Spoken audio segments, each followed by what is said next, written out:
Саламатсыңарбы, кымбаттуу окуучулар. Бүгүнкү биздин сабактын темасы КМШ уюмунун Кавказ өлкөлөрү. Теманын өзүңөр билгендей, КМШ уюмуна бүгүнкү күндө Кавказда жайгашкан эки өлкө кирет. Бул Азербайжан жана Армения. Ал эми эң уюмга акыркылардан болуп кирип жана эң алгачкылардан болуп кайра уюмдан мүчөлүктөн чыгып кеткен Грузия дагы өлкөсү бар. Демек, бүгүнкү биздин сабагыбыз КМШ уюмунун Кавказ өлкөлөрүнүн ичинен Азербайжан өлкөсүнө арналмакчы.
Анда эмесе сабактын максаттары менен таанышып алалы. Бүгүнкү биздин сабагыбызда Азербайжан өлкөсүнүн экономикалык географиялык абалы менен таанышабыз. Жаратылышына мүнөздөмө беребиз. Калкы, чарбасы, транспорты жана тышкы экономикалык байланыштарына жалпысынан таанышып мүнөздөмө бермекчибиз. Анда Азербайжан өлкөнүн расмий аты, ал эми конституциялык аты Азербайжан Республикасы. Демек, өзүнүн конституциялык аты айтып тургандай, бүгүнкү күндө башкаруу формасы боюнча президенттик республика болуп, өлкөнүн башчысы Алиев Ильхам Гейдарович эсептелет. Ал эми административдик аймактык түзүлүшү боюнча өлкө унитардык болуп эсептелет. Өлкөнү бүгүнкү күндө оттордун өлкөсү деп аташат. Эмне себептен андай аташат? Биз бүгүнкү сабагыбызда карап чыгып, сабагыбыздын акырында жооп алмакчыбыз. Экономикалык географиялык абалына көз чаптыралы. Бүгүнкү күндө Азербайжан өлкөсү өзүңөр картадан көрүп тургандай Кавказда жайгашкандагы өз кезегинде түндүгүнөн Орусия, түндүк батышынан Грузия, батышынан Армения, түштүгүнөн Иран, ал эми чыгышынан Каспий деңизи менен чектешип турат. Өлкөнүн аянты 86.600 км квадрат. Бул көрсөткүч боюнча өлкө дүйнөдө 111 орунда. Эгерде салыштыра турган болсок, бул аянт Кыргыз Республикасынын Ош, Жалал-Абад жана Талас облустарын бириктиргендеги аянтка барабар. Ошол эле мезгилде калкынын саны 10.300.000 кишини түзөт. Бул көрсөткүч боюнча дүйнөдө 91 орунда. Өлкөнүн борбору Баку шаары, калкы 2 миллион кишиден ашык. Ал эми көз карандысыздык же болбосо эгемендүүлүк күнүн Азербайжан өлкөсү 1991 жылы 18 октябрда кабыл алган. Жаратылышы. Бүгүнкү күндө Азербайжан өлкөсүнүн жаратылышы, эгерде рельефине кайрыла турган болсок, негизинен 2 түргө бөлүнөт десек болот. Бул бийик тоолор жана ойдуңдар. Алардын ичинен бийик тоолору бул Чоң Кавказ жана Кичи Кавказ кырка тоолору. Чоң Кавказ кырка тоолорунда Орусия менен чектешкен жерде өлкөнүн эң бийик чокусу Базар дүзү чокусу жайгашкан. Анын бийиктиги 4466 метр. Ал эми өлкөнүн негизги борбордук бөлүгүн бул Кура-Аракс ойдуңу ээлейт. Кура-Аракс деп аталып калышынын себеби эки өлкөдөгү негизги дарыя бул Кура дарыясы жана Аракс дарыясынын атынан коюлган. Бул эки дарыя тең бүгүнкү күндө Каспий деңизине келип куят. Ошол эле мезгилде өлкөнүн климаты негизи субтропикалык климаттык калкакта жайгашкан. Жана ошол эле мезгилде жалпы бүгүнкү күндө жер жүзүндө белгилүү болгон 11 климаттык тибинин 9 климаты бул өлкөдө байкалат. Жаратылышы кооз. Өлкөнүн аймагында дээрлик 250дөн ашык көл. Ошол эле мезгилде жаныбарлардын саны 12.000 ар түрлүү жаныбарлардын түрү жана 4100 өсүмдүктөрдүн түрү бүгүнкү күндө белгиленген. Эгерде ошол эле мезгилде кен байлыктарына көз сала турган болсок, албетте Азербайжан өлкөсүнүн бүгүнкү күндөгү негизги байлыгы бул нефти. Каспий деңизинен боюндагы бүгүнкү күндө Баку шаары жайгашкан Апшерон жарым аралынын дээрлик жээгини бул нефти жана жаратылыш газы, бирок ошондой эле нефти жана жаратылыш газы дээрлик өлкөнүн көпчүлүк бөлүгүндө табылган. Ошондой эле андан тышкары темир рудасы, алюминий, сымап, туз, ошондой эле жез жана башка кен байлыктарга бай. Калкы. Бүгүнкү күндө Азербайжан өлкөсүнүн калкынын табигый өсүшү 1,2 промиллени түзөт. Тагыраак айтканда, өлкөдө төрөлүү көрсөткүчтөрү өлүм-житим көрсөткүчтөрүнөн жогору турат. Калктын орточо жашы 71 жылды түзүп, эркектердики 68, ал эми аялдардыкы 75 жаш. Калктын орточо жыштыгы 112 киши километр квадрат жерге. Улуттук курамына кайрыла турган болсок, өлкөнүн калкынын 91% азербайжандар, 2,1% лезгиндер жана 1,3% армяндар түзөт. Шаар калкы. Өлкөнүн калкынын 54% шаарларда жашашат. Ири шаарлары бул Баку, Гянч, Сумгайыт. Дини негизинен өлкө калкынын 96%дан ашыгы бүгүнкү күндө исламдын шии багытындагы мусулмандар түзөт. Эгерде административдик аймактык түзүлүшүнө кайрыла турган болсок, бүгүнкү күндө өлкө аймагы райондордон турат. Облус деген түшүнүк жок. Демек өлкөнүн аймагына жалпы 66 район, 11 шаар жана 1 автономдуу Нахичеван деп аталган республика бар. Кызык жери ушул, өлкө бүгүнкү күндө ушул өзүңөр байкагандай автономдуу республика болгонуна карабастан, өлкө административдик аймактык түзүлүшү боюнча унитардык өлкө болуп эсептелет. Өзүңөр байкагандай Нахичеван толугу менен Азербайжан өлкөсүнүн негизги аймагынан обочолонуп турат жана башка өлкөлөрдүн курчоосунда. Өлкө экономикасына көз чаптыра турган болсок, бүгүнкү күндө жан башына болгон ички дум продукциянын көрсөткүчү $18.850 түзүп, ал эми жалпы номиналдуу көрсөткүч $45,5 миллиард түзүп, дүйнө жүзүндө 76-орунда. Ал эми өлкө экономикасынын секторлоруна көз чаптыра турган болсок, өлкө экономикасынын негизги сектору болуп албетте өнөр жай эсептелет. Ал өлкө экономикасынын 62%, ал эми тейлөө тармагы 32%, айыл чарбасы 6%ды түзөт. Улуттук валюта бүгүнкү күндө манат деп аталат, ал 100 гипиакка барабар. Валютага көз чаптыра турган болсок, анын түзүлүшү жана ал жактагы шрифттер, ал жактагы түстөр негизинен Евро биримдик уюмунун евро аталган валютасына окшош келет. Ал эми албетте бардыгыбызга кызык болгон бул ушул улуттук валюта манаттын башка дүйнөдөгү негизги валюталарга болгон көрсөткүчү. Бул демек биз силер менен көрүп тургандай бүгүнкү күндө Азербайжандын манаты күчтүү валюталардын бирине кирет. Инфляциянын көрсөткүчү төмөн, анын далили катары төмөнкү көрсөткүчтөрдү айтсак болот. Чарбасы. Демек бүгүнкү күндө өлкөнүн чарбасынын тармактарына көз чаптыра турган болсок, өнөр жайы негизинен отун энергетика, электр энергетика жана машина куруу өнөр жай тармактары менен мүнөздөлөт. Ал эми айыл чарбасында кой, үй канаттуулары жана уй чарбасы же болбосо ири мүйүздүү мал чарбасы менен мүнөздөлөт.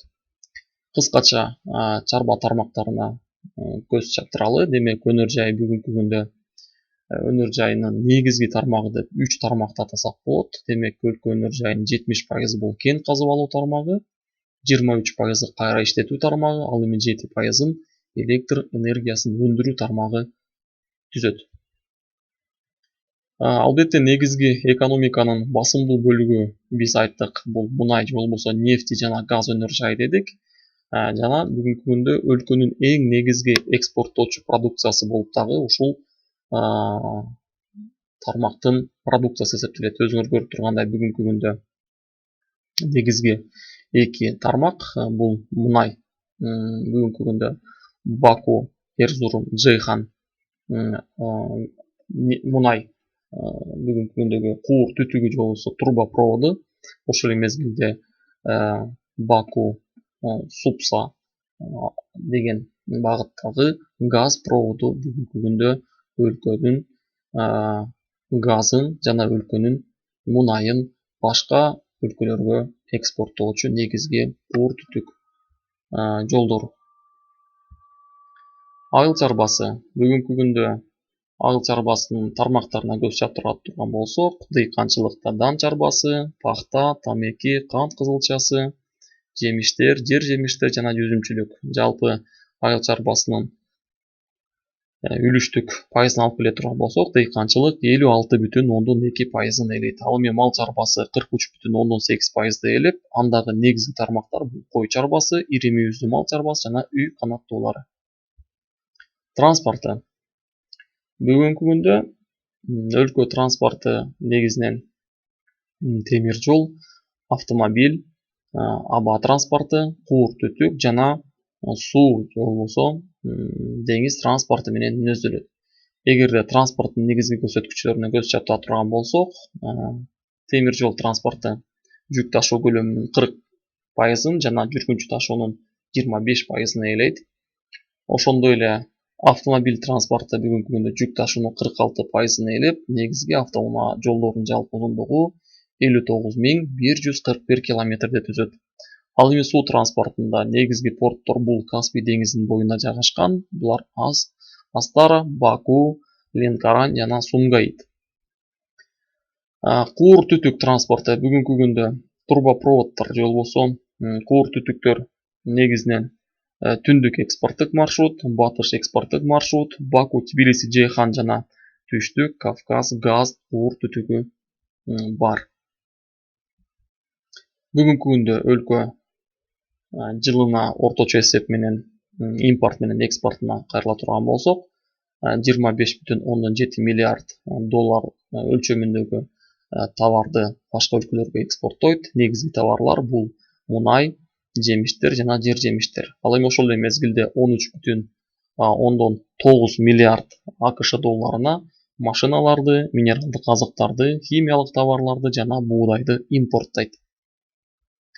Бүгүнкү күндө Азербайжан өлкөсү ар түрдүү эл аралык уюмдарда мүчөлүк кылат. Аларга токтоло турган болсок, негизгилери бул Бириккен Улуттар уюму, ОБСЕ, Европа биримдиги, КМШ уюму, ГУАМ, ОС, Түрксой, Кара деңиз экономикалык кызматташтык уюмдары жана Ислам конференциясы уюму. Ал эми сабагыбыздын жыйынтыктоочу бөлүгүнө келип жеттик. Анда эмесе көңүлүңөрдү Азербайжан жөнүндө кызыктуу фактыларга бөлөлү. Привет, друзья! Сегодня мы отправляемся в Азербайджан, страну с ярким восточным колоритом, богатой историей, красивейшей природой и теплым морем.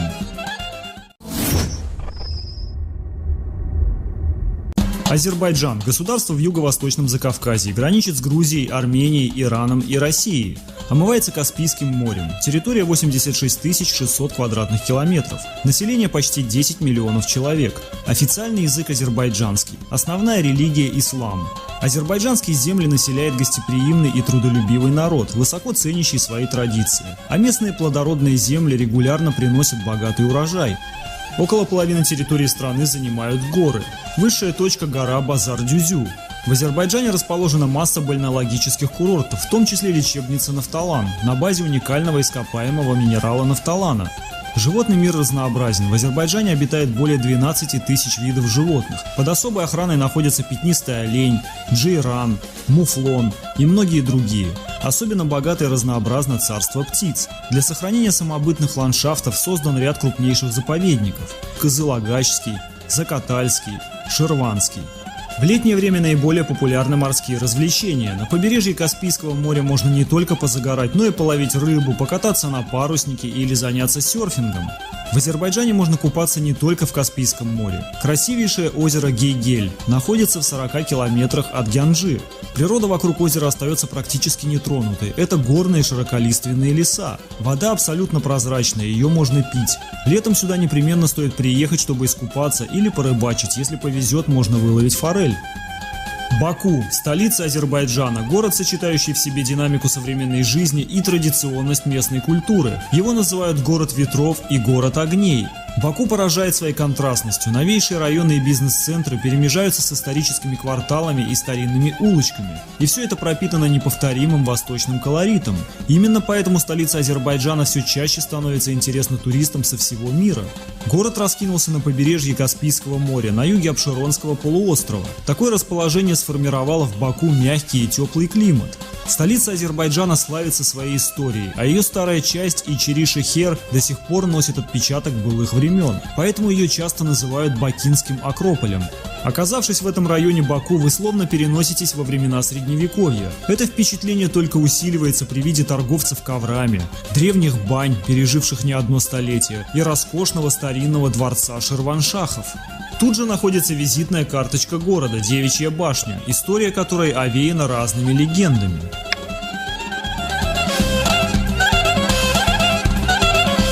В Баку находится неповторимый в своем роде музей ковра. Его здание нельзя перепутать с каким-либо другим, так как оно выполнено в виде свернутого в рулон традиционного коврового изделия.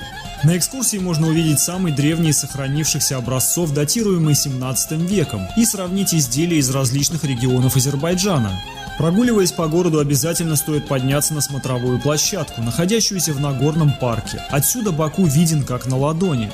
Пламенные башни, мечеть Шахидляр, правительственный квартал, Приморский бульвар, Бакинский порт и многое другое. Кстати, в Баку очень необычные такси. Местные жители называют их баклажанчики. Они похожи на классические английские кэбы. Гянджа – второй по величине и значимости город в Азербайджане. Он расположен на берегах реки Гянджа-Чай, у подножия горного хребта Малый Кавказ.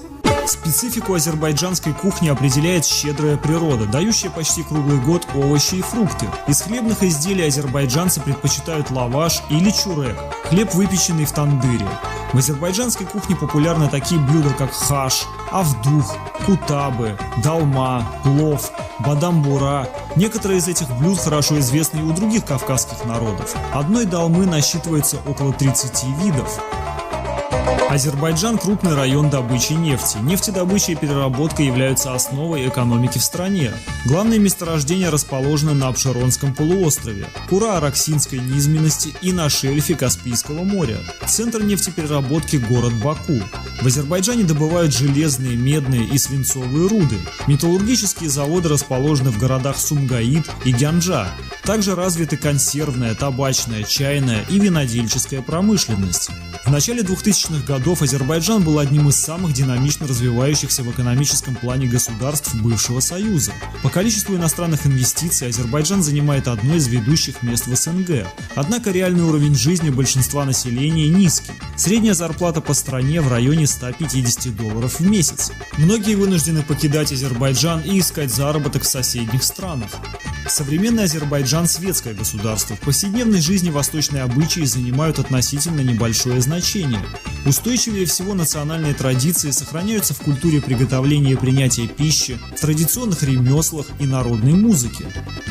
Общение для азербайджанцев, как и для всех восточных народов, предполагает тактильный контакт. Объятия, поцелуи, дружеские похлопывания по плечу или спине здесь считаются нормой. Так что такое понятие, как личное пространство, тут практически отсутствует. Ну и, конечно, традиционное уважение к старшим. В общественном транспорте принято уступать место людям пожилого возраста. Ну и, конечно же, под конец интересные факты об Азербайджане. Азербайджан – родина первой нефтяной скважины и старейшей нефтяной платформы на море под названием «Нефтяные камни», которая занесена в Книгу рекордов Гиннесса. Сейчас нефтяные камни – это целый поселок на сваях с магазинами, домами и культурными центрами. В Азербайджане есть целая гора, постоянно извергающая огонь – Янар-Даг. Находится недалеко от Баку, питает пламя находящееся под ней газовое месторождение. Недалеко от Баку расположено соленое озеро Масазыр, вода в котором имеет розовый цвет.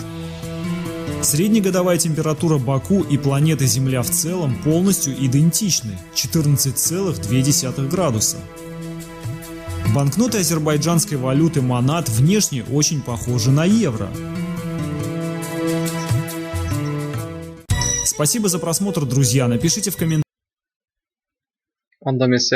Сабағымызды жиынтықтайлы үй тапшырмасы сабақта өтілген бүгінгі тема бойынша дептерге конспект жазу жана ошондой эле Армения жана Грузия өлкөлөрү боюнча презентация түзүү. Эскертүү: презентация түзгөндө кызыктуу фактыларды кошконду унутпагыла дагы. Ар бир өлкө боюнча презентациянын көлөмү 10 слайдтан кем болбошу керек. Көңүл бурганыңыздар үчүн ыраазычылык.